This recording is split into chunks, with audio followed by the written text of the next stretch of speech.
കഴിഞ്ഞ ദിവസം ഇന്ത്യയുടെ അതിർത്തി സംസ്ഥാനമായ അരുണാചൽ പ്രദേശിൽ ഒരു ബന്ദ് നടക്കുകയുണ്ടായി. 12 മണിക്കൂർ ബന്ദിൽ സംസ്ഥാനം പൂർണ്ണമായി സ്തംഭിച്ചു. ഈ ബന്ദ് നടത്തിയതാകട്ടെ അരുണാചൽ പ്രദേശിലുള്ള യുവജന സംഘടനകളും indigenous youth force of Arunachal Pradesh AYFA, indigenous youth organisation APIYO, all Naharlagun youth organisation ANYO തുടങ്ങിയ സംഘടനകൾ, ആ സംഘടനകളാണ് 12 മണിക്കൂർ ബന്ദിന് ആഹ്വാനം ചെയ്തത്.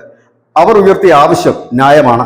മമതാ ബാനർജിയും രാഹുൽ ഗാന്ധിയും എല്ലാം കേൾക്കേണ്ട ഒരു ആവശ്യം തന്നെയാണ്. അവർ പറഞ്ഞത് ബംഗ്ലാദേശിൽ നിന്നും മറ്റും രേഖകളും മറ്റുമില്ലാതെ ഈ സംസ്ഥാനത്തേക്ക് കുടിയേറിയവരെയെല്ലാം പുറത്താക്കണം, ജയിലിലടയ്ക്കണം, ഇവിടെ നിർമ്മിച്ചു കൂട്ടിയിട്ടുള്ള അനധികൃത മസ്ജിദുകൾ പൊളിച്ചു കളയണം എന്നീ ആവശ്യങ്ങൾ ഉന്നയിച്ചുകൊണ്ടായിരുന്നു ബന്ദ് ജനജീവിതം പാടെ സ്തംഭിച്ചതോടെ കോടതി വടിയെടുത്തു. സർക്കാരും നടപടിക്കൊരുങ്ങി. സുപ്രീം കോടതിയുടെ വിധിലംഘനമാണ് ജനജീവിതം ദുസ്സഹമായിക്കൊണ്ടുള്ള ഈ ബന്ദ്. ഏതായാലും ബന്ധുകാർ ഉന്നയിച്ച ആരോപണം എല്ലാവരും ശ്രദ്ധിച്ച് കേൾക്കേണ്ടത് തന്നെയാണ്. അനധികൃതമായി കുടിയേവരെ പുറത്താക്കിയേ മതിയാകൂ എന്നുള്ളതാണ് ബന്ദിനായി അവർ മുൻപോട്ട് വെച്ച പ്രധാനപ്പെട്ട കാരണം. ആ ബന്ദിന് സംസ്ഥാനത്ത് വലിയ പിന്തുണ ലഭിച്ചു എന്ന് പറയുമ്പോൾ ബംഗാൾ അടക്കമുള്ളിടത്തെ രാഷ്ട്രീയ നേതാക്കൾ ഇത് കാതു തുറന്ന് കേൾക്കേണ്ട ഒരു വാർത്ത തന്നെയാണ്. ഒരുപക്ഷെ മുഖ്യധാരാ മാധ്യമങ്ങൾ മുക്കിയ ഒരു പ്രധാന വാർത്തയായി തന്നെ നമുക്കിതിനെ കാണാൻ കഴിയും.